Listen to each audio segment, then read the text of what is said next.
This is an all-in-one review of the Rival 600, the Apex 5, and the Arctis Pro Wireless. Let's get started. This is the box the Rival 600 mouse comes in. There's over 7 buttons that you can program, and it also comes with 8 4-gram weights that goes on the left and right side of the mouse. Those weights come in a weight case that you can attach to the mouse cable so you don't lose it, and you honestly really never even notice it. It has a maximum DPI of 12,000 mouse speed. Speaking of mouse speed, there are 2 profiles that you can customize, and you can switch between them by clicking a button on the top of the mouse easily. There's over 8 RGB zones for dynamic lighting, about 6 in the middle. They're relatively small. It comes with 1 at the top and 1 at the bottom. The current price on Amazon is about $74.99, while the price on SteelSeries website is about $79.99. Though you may be able to get a discount to reduce the price on the SteelSeries, the shipping might make or break it for you. Going to the mouse itself, it has beautiful design. There's nice silicone sides for a slick but grippable mouse. It has great illumination. You can program it through the SteelSeries engine software to react to Discord and games. I'll go over that later in this video. Feels like an attempt at an even more refined version of the Logitech's G502 mouse. It looks and feels just as good, if not better or worse, than that mouse. So if you're going to make any mouse comparisons, you should look into the Logitech G502 mouse. Now, is this worth buying? If you want a good feeling mouse guaranteed to last 60 million clicks and don't mind paying an extra 20 to 30 bucks for an on-brand mouse, go for it. I know this mouse is going to last me for years, so I'm happy with the $79 purchase. Next up, we've got the Apex 5 keyboard. Now, this keyboard is a blue switch only. It has per key illumination, which you can make every key a different color. If you ever wanted to see the world burn, go for it. The blue switch makes it tactile and clicky, so it gives you both an audible mechanical sound and a mechanical feeling. It comes with a detachable palm rest, which I love because it is so soft, yet it isn't memory foam or anything. Now, this keyboard comes with an OLED smart display, which shows you different profiles for different color illumination patterns, game info, Discord messages, and there's a lot of other options you can use on this display. The price on Amazon is about $99.99, mostly because it only has a blue switch option, and not a lot of people are fans of that, simply due to the rather clicky nature. And the price on the SteelSeries website's the same thing at $99.99. The keyboard itself comes built in an aircraft-grade aluminum alloy frame, which in layman's means it feels great and it's pretty durable. I thought I would hate the palm rest, by the way, which is also magnetic, so you can attach it and detach it easily and not have to worry about losing it anywhere. It's honestly my favorite part about this keyboard. The SteelSeries engine software lets you customize the colors for so many combinations. It comes with breathing effects, ripple effects, darting line effects. I can't take my eyes off of it sometimes. But the product I received has a finicky A key, which means it sometimes activates without my pressing of it. Only in video games though, and it's relatively infrequently enough to make me think I'm going crazy and my pinky's enormous, which it isn't. Here's a clip of what I mean by it activating on its own. I think tailgating. It happened, Ricky. Driving. Yeah, Ricky, it happened. The top's off. You didn't. Oh yeah, I did.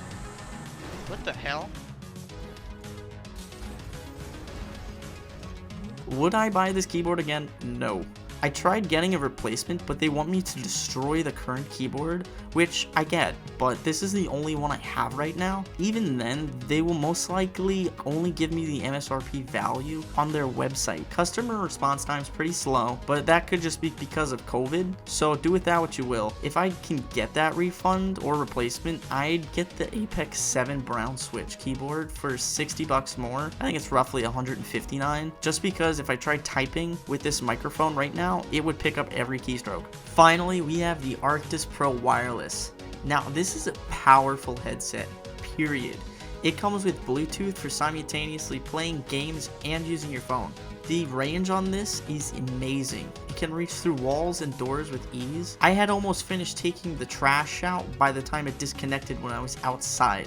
It has 2 long-lasting batteries that can be swapped within 30 seconds. The battery is right under the right ear cup and is satisfying to change, honest to God. There's a control dock for battery charging and tons of settings to change, from 15-minute auto shut-off features to its own equalizer. The current Amazon price is about $329, and the price is the same on the SteelSeries website. There's a big chance you came to this video just to hear about this headset. Guys, it's expensive, but is it really worth it?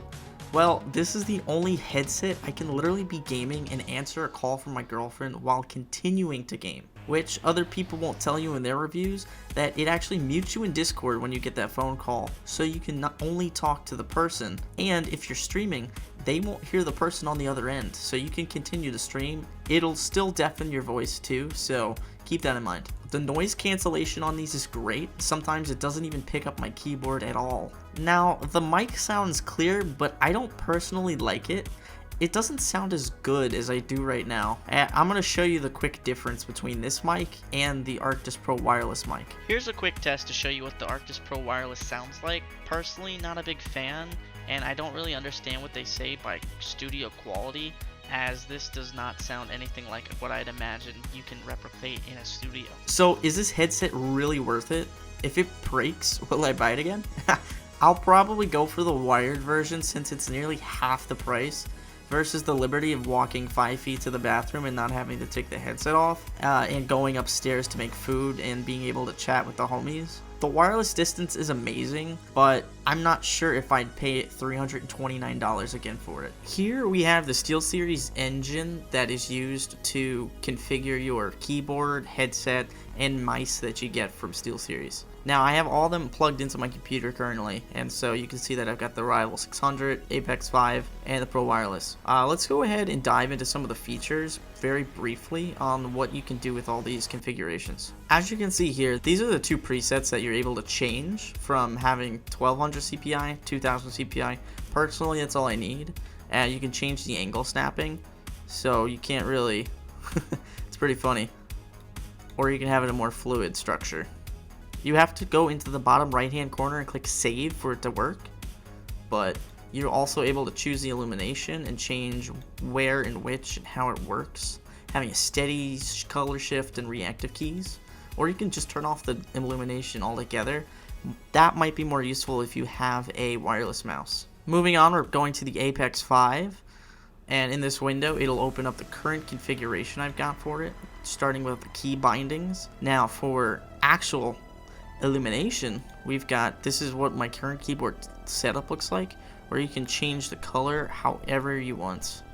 So I can just have the middle be purple, I can have most of it be purple. I'm able to have a ripple effect, so every time I click a letter on the keyboard, it'll ripple throughout the keyboard, which is really awesome. Lastly, we're going to go into the Arctis Pro Wireless window, and here you can listen to a live preview of your microphone.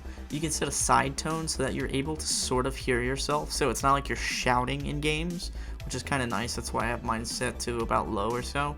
The stereo profile lets it make you feel like you're actually hearing stereo surround sound, which is really useful, and you can change that from a large room to a small room with a touch of the button. The equalizer here, you can change how each preset works, and you can even set your own or choose their pre-built ones. Over on this window, you can look at what the docking station is all about, having the headset auto shut off. I want to change mine to 30 for being honest, because sometimes when you're not talking your mic, it'll just shut off even though I'm listening to music. Here's the Bluetooth phone call where you can have it auto mute your game and still be able to talk in the phone and not have some gunshots blasting in your ears, so again, you're not shouting. And that is my all-in-one review of these three products. If you guys feel like I missed something, or if you have any questions about the products or my experience with the customer support, feel free to ask me below down in the comments, and I'll get back to you as soon as I can. See you guys later.